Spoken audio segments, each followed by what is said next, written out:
All right, so how are we going to get out of it? P3s.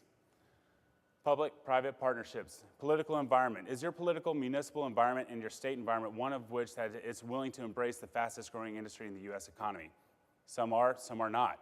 It's really easy to go to bio.org, check out state incentives, and see who's actually written plans associated with trying to get these sort of facilities off the ground and giving a facility incentive infrastructure. An organizational structure, whether it be with the university or be a non-for-profit that's set up specifically for the research park or research facilities that we're trying to launch, is there an organizational group that can lead the charge, i.e. do the grunt work? And then also a detailed business plan.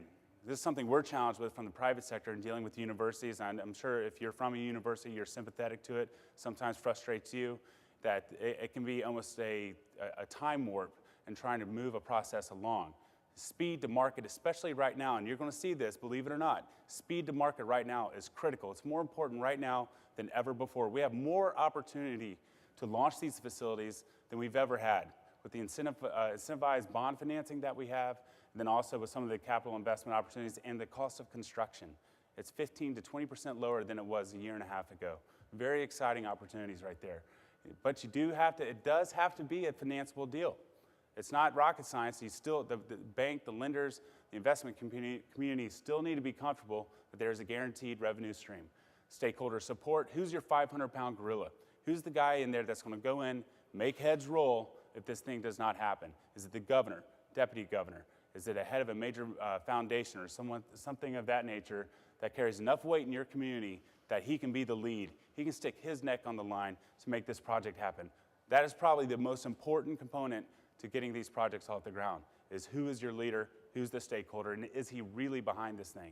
And then pick your partner carefully. If you're from a smaller community college, if you're from a larger university, larger institution, whatever it is, there's always the buddy system. There's always the guy that was an incredible quarterback 20 years ago that now became a real estate developer.